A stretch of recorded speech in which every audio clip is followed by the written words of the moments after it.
Senate Majority Leader John Thune is speaking to the press before the key Save America Act vote. Let's listen in. Week on the Save America Act. And obviously the message that came over from the House includes a couple of key components, one of which is that you have to prove citizenship to be able to register to vote in this country.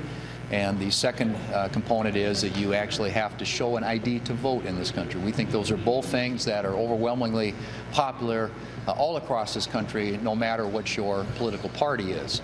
And just to sort of illustrate, I think, how this issue is something that a lot of people resonate with and connect to, is the fact that pretty much everything you do in your daily life involves showing an ID. You know, whether it's opening a bank account, you know, getting a hotel room, picking up prescription drugs. You need a card in many cases just to get into a library. I mean, these are things that are just basic, fundamental aspects of our everyday life. We certainly ought to be able to apply them to something as important as voting in this country. And if you think about it, even the Democrats who are complaining loudly about this required a photo ID to get into the Democrat National Convention. And there are a number of our colleagues, Democrat colleagues on the other side of the aisle, who require a photo ID just to attend their official events. So these are issues that are overwhelmingly popular with American people, as is the issue of ensuring that biological males cannot compete in women's sports. We think that is also a no-brainer. It defies common sense not to agree with that, but that is an issue also that we intend to have a conversation about on the floor in the next few days, and we'll look forward to putting the Democrats on record and showing just the lack of common sense that they apply to some of these basic issues where the American people agree with us. So it'll be an interesting debate, and we are engaging, we'll get on that bill this afternoon. We'll pick up the message that came over from the House and start that conversation. And I'm looking forward to a vigorous, long, and spirited conversation on the floor of the United States Senate about these important issues. Senator Barrasso. 10 million illegal immigrants flooded into our country while Joe Biden was president and the Democrats were in charge in the United States Senate and House. And now the Democrats want those same illegal immigrants to have an impact on the elections in the United States. I believe only citizens of the United States should be allowed to vote in American elections, and I believe you should have to present a photo identification card in order to vote. It's common sense. You need to present a photo ID to buy a beer, to board a plane, and to do so many other things that are part of American life. Why not to vote? And the great number of American people agree completely with this, that you should have to have a photo ID and be a citizen in order to vote. The Save America Act is the best way to secure and safely provide elections that represent the viewpoints of the American people. And yet the Democrats in this chamber are going to come to the floor, and each and every one of them is going to stand with the far left, the extreme members of their party who oppose voter identification with a photo ID. We're going to put every one of them on the record so that everyone in America knows that Republicans support voter ID and Democrats are the party of open borders and illegal voters. Leader Thune? You said Senator Capito. I'm sorry. Okay. That's right. Leader Capito. Yes, there we go. Well, I'm really gonna start out on a lighter note since it's March Madness. And for the men's and women's basketball teams, exciting. I'm a big basketball fan. But I did want to lord it all over you, and there are probably a few others. But my men's team is number one. That's the Duke Blue Devils. For all you Duke haters out there, just watch. We won with 60% of our team the tournament. I am a little worried about that. You knew who to root against, I guess, is what. But anyway, I just wanted to add my voice very quickly to the Save America Act. I come from rural America, West Virginia, where we have a great sense of accountability, fairness, and just common sense. And it's common sense. We already have a voter ID law in the state of West Virginia. It's easy. We have. It's easy to vote early with it. However you wish to vote with your voter ID makes a lot of sense, and it makes sure that whoever's presenting presenting the ballot is actually that person, and it eliminates the fraud. On the non-citizens voting or illegals voting, to me, that is, if it's a 90%, it should be 100%. Voters, the precious right to vote in this country is something that's earned as an American citizen. Sometimes it's earned at birth, and other times it's through naturalization.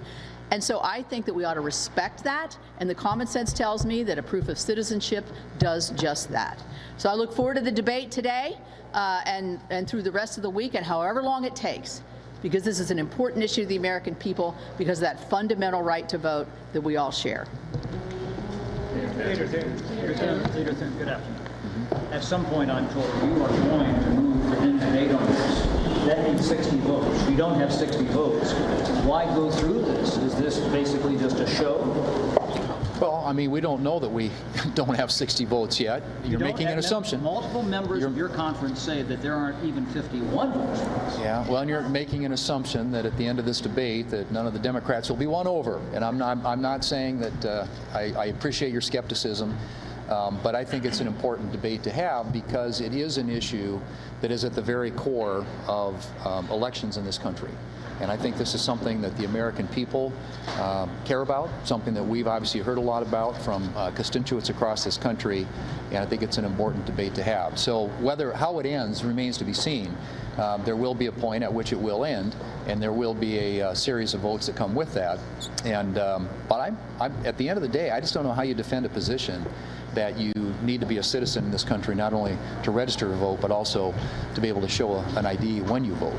And we'll see how long the Democrats want to defend that position, and maybe none of them will be won over at the end. That's entirely possible. But I think the having the fight, having the debate on the floor of the Senate is important. There are a number of military analysts have suggested that the only way to open up the Strait of Hormuz would be for American ground troops to get involved in the fight in Iran. If it requires that step, should the president come to Congress for authority first? And what is your personal opinion of ground troops being involved in this conflict? I think right now the president is well within his authority. Even if you accept war as powers as being constitutional, he has 60 days to, and I think they've had a lot of success in achieving their objectives. And I think that you will continue to see those objectives achieved. If you talk to our military leadership, our war planners, I think they're doing a masterful job of taking out most of the Iranian military capabilities, whether nuclear or conventional. The Strait of Hormuz obviously is an issue that we're all paying a lot of attention to. But I feel confident that the administration and those who are leading our military efforts there ultimately will be successful in getting things opened up there. Do you think ground troops are necessary? Would you support ground troops? I'm not ruling anything in or out. I think that's obviously a decision that ultimately our war planners have to make, but I don't believe, at least from everything I've been told, that that's something that is being contemplated. But Senator Cotton is the chair of our Intelligence Committee, and you want anything you want to add? I would just say that it's been an extraordinarily successful campaign over the last couple of weeks. Our military objectives are being accomplished day after day. It's a methodical and deliberate effort because it's a very big country with a lot of weapons. But anyone who says that we're already losing or we're in a quagmire or the president can't succeed because of the threat that Iran poses to the Hormuz right now is akin to saying Eisenhower is losing because he hadn't made it to Berlin within 2 weeks of D-Day. It's going to take some time to achieve those military objectives. But in the end, we will have defanged the Iranian regime. Their missile forces, their drones, their missile launchers, their manufacturing capability will be ended. Their nuclear program will once again be pulverized. And specifically with the threat of Strait of Hormuz, it's understandable that we had to prioritize the long-range weapons first that could strike into Europe, or the Indian Ocean, or our bases, or Israel and Arab nations. It's the weapons that can threaten Hormuz can be fairly crude and rudimentary rockets, for instance. There'll be a time for those, and that time is coming. And like the president said, we shouldn't rule in or out any option, but obviously it was a very carefully planned operation. And I commend the leaders of our military and our operational commanders and the troops who are executing it to a T every single day, reducing Iran's military power to rubble. But Senator Khan, can I ask you, you have advocated for this operation to wrap up sooner rather than later. Do you still hold that opinion, and what do you put that into context for us? I'm not sure I've advocated for it to wrap up on any specific timetable. I've said that based on my conversations with the President and my understanding of Iran's military capabilities, I would expect it to take weeks, not days. And we're only a couple weeks into it. And again, every single day brings hundreds, if not thousands, of strikes into Iran that steadily and methodically degrades their military. And the end state will be a country without the defensive or without the offensive capabilities to continue to terrorize the United States, Israel, our Arab friends, and the civilized world. Leader, floor time is the coin of the realm. Right.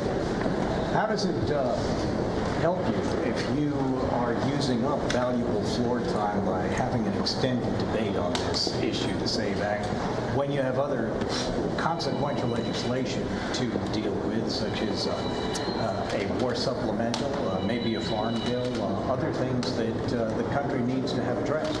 There are other things that we will have to deal with, but we have a window of time here.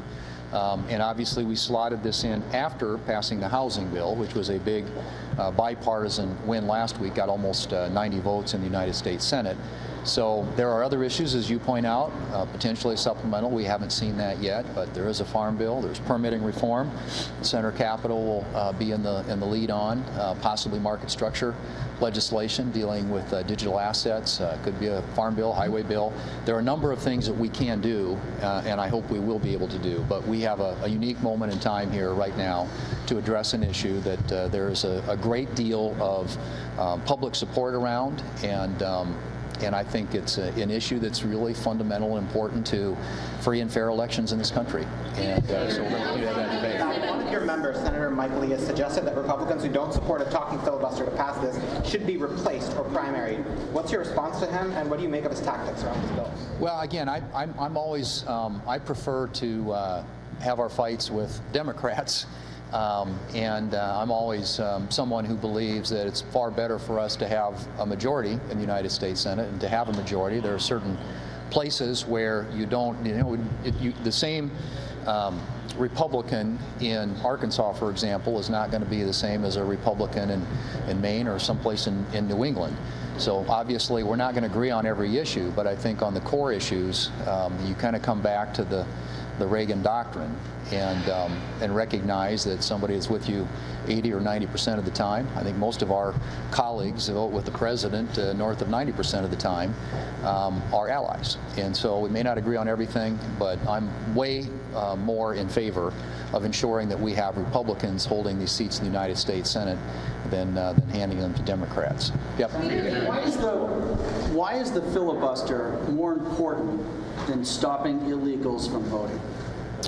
Well, look, I mean, I think that there are many ways in which you can stop illegals from voting, and a lot of states have some of those measures already in place. But I do think the filibuster, or maybe more specifically, the concept that the founders had for the United States Senate was that there would be one body that was majoritarian and one that wasn't. And so they divided power in a way that enabled the United States Senate, in which we have 6-year terms, staggered terms, more of a methodical way about going about solving the country's problems, and generally in ways that ensure that there are bipartisan majorities in which to accomplish that. So, and frankly, I mean, I think most of, I can't speak for all my colleagues, but a lot of our colleagues believe that many of the things that Democrats want to do, and they tried to nuke the filibuster a couple of years ago, were all things that we don't want to have our fingerprints on. Whether that's adding D.C. and Puerto Rico as states, or expanding the Supreme Court. You can go right down the laundry list of nationalizing elections. You can go right down the laundry list of things that I think there are a lot of myself and my colleagues have great concerns about if the Democrats ever had that power handed to them. So it's throughout history, it's protected Republicans and conservative priorities and principles a lot more often than it's protected Democrats. So illegals voting and the other things that are in the Save America Act do not approach an existential threat to our democracy. It's just something that can be casually dealt with, not worth losing the filibuster. I don't think it's being casually dealt with. We're going to have a spirited debate on the floor here, and as I said earlier, states have the authority to do this already. My state has those requirements in place. So this is a way of ensuring at the federal level that we have a requirement that if you want to vote in this country, you have to register, and you also have to have an ID to vote. But that's something that's done in some fashion in 36 states already. Last question. For either of you or any of you here, has the White House indicated possible timing on a supplemental for Iran? And when do you think, because you also have to deal with floor time if that comes along. Right, and I haven't heard with respect to timing or what the components of that might be. I don't know if Senator Cotton has heard anything more specifically on that, but there is an expectation, I think, at some point that there may be a request for some additional resources, to enable them to continue to complete the mission and achieve the objectives that they've set out to achieve with Iran. But we'll be prepared to take that at any time that the administration sends it up. We'll certainly give it due consideration. There are other elements and perhaps that might come with that, but we're not fully aware of those yet because we haven't seen anything just yet. But we will consider it in due time when it comes. Thank you all. And that was Senate Majority Leader John Thune telling the press that they're pushing forward with a debate, a lengthy one, on the Senate floor on the Save America Act. And he says it remains to be seen if it's going to convince any Democrats to vote with Republicans to push forward this act. And he's reiterating that he's against removing the filibuster. And he says it's just common sense. You need ID to do basically a lot of things in everyday life in America, like going to the library, and mentioning that the Democrats, the DNC, if you want to get in there, you need an ID as well. Okay, moving on. Israel confirming it killed Iran's top security official in an overnight strike. Ali Larijani was one of the most powerful